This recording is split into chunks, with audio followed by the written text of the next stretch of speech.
கதைப்போமா with லிசாரா ரா லிசாரா. இந்த வீடியோவில் தம்மப்பதத்தோட அடுத்த பகுதிகளை பார்க்கலாம். அசுத்தக்கரைகள்.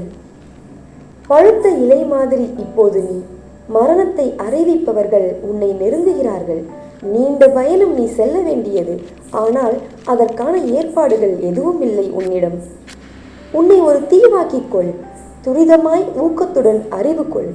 மாசக்கற்று பற்றற்று இரு. உயர்வுற்றொரு உலகிற்குள் நுழைவாய் நீ.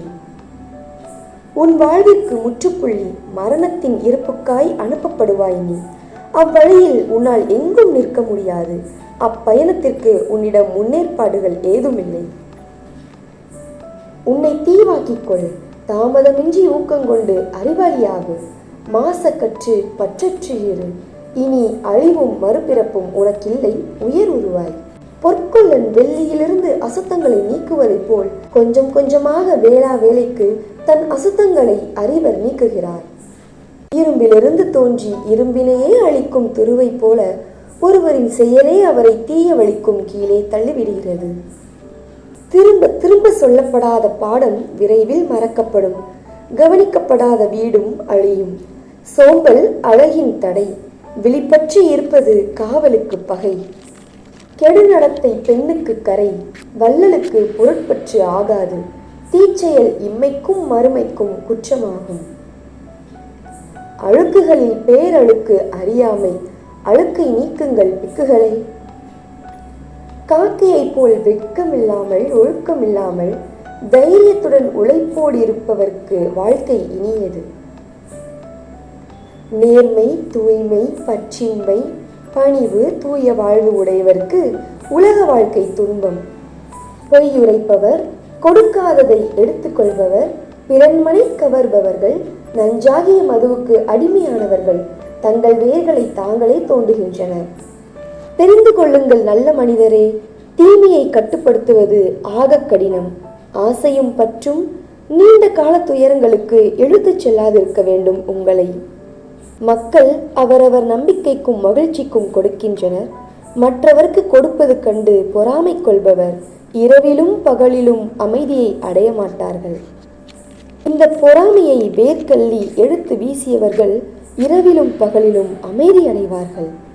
இச்சை தீ போன்று வேறில்லை. வெறுப்பினை போன்று உறுதியானது எதுவும் இல்லை. மயக்கத்தை போன்று வேறு வலை இல்லை. ஆசையை போல பெருக்கெடுக்கும் வேறு ஆறில்லை. மற்றவர் குற்றத்தை காண்பது மிகவும் எளிது. தன் குற்றம் நோக்குவது அரிது. பிறர் குற்றத்தை காற்றில் தூற்றுவதை மாதிரி தூவி தன் குற்றத்தை ஒரு சூறாடி காய்களை யாருக்கும் தெரியாமல் ஒழிப்பதென்ன மறைக்கிறார்கள்.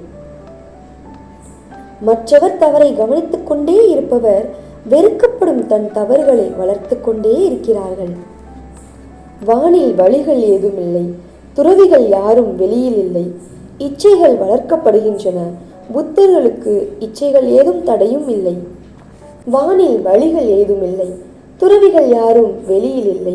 கட்டுப்படுத்தப்பட்டவை என ஏதும் இல்லை. நிலையற்ற ஆசைகள் புத்தர்களுக்கில்லை. நீதி தன் விருப்பம் போல் தீர்ப்பொன்றை தருவதாலே ஒருவர் நீதிபதியாக முடியாது. சரி தவறு இரண்டையும் உணர்ந்த பின்னரே அறிவர் முடிவாற்றுவார். தன் விருப்பம் போல் முடிவாற்றுவதில்லை அறிவர். சட்டத்தின்படி சட்டத்தை காக்கிறார். அவர் தம்மத்தை ஒத்திருப்பவராகவே கருதப்படுவார். அதிகம் பேசுவதாலேயே ஒருவர் அறிவர் இல்லை. அமைதியாக பகைமைகளிலிருந்து விடுபட்டு பிறருக்கு தீங்கு இழைக்காமல் இருப்பவரே அறிவர். அதிகம் பேசுவதாலேயே ஒருவர் தம்மத்தில் தோய்ந்தவர் இல்லை. குறைவாக கேட்டு அகக்கண்ணில் தம்மத்தை பார்த்து அதை விளக்காமல் இருப்பவரே தம்மத்தில் தோய்ந்தவர். தலை நரைத்து வெண்முடி இருப்பதாலேயே ஒருவர் நிலையான அறிவர் ஆகார்.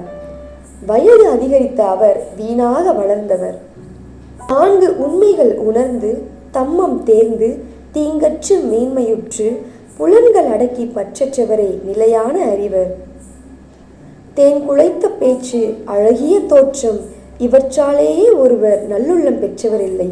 பொறாமை, சுயநலம், ஏமாற்று ஆகியவற்றை அறுத்து பற்றுகளிலிருந்து வெளியேறியவரே நல்மனம் படைத்தவர். சிறிதெனினும் பெரிதெனினும் தீமைகளை விலக்கியவரே துறவி.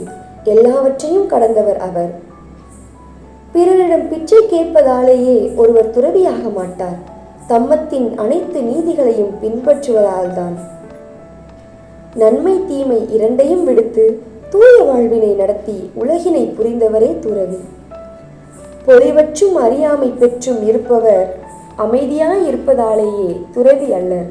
தராசினை தூக்கி பார்த்து நன்மையை ஏற்று தீமையை வெறுத்தவரே துறவி.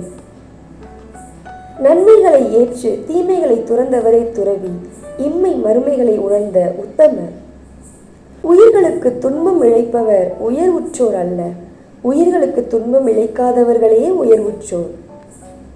நல்லொழுக்கம், நற்குணம், அதிகம் கற்றல், மன ஓர்மை, நல்லெண்ணம், நான் அடையும் இன்பம் வேறு யாரும் அடைய முடியாது என்னும் எண்ணம், இவற்றால் மட்டுமே மனவமைதி கிட்டாது. தவறுகளிலிருந்து நீண்ட தூரம் விலகுவதால் கிடைக்கும்.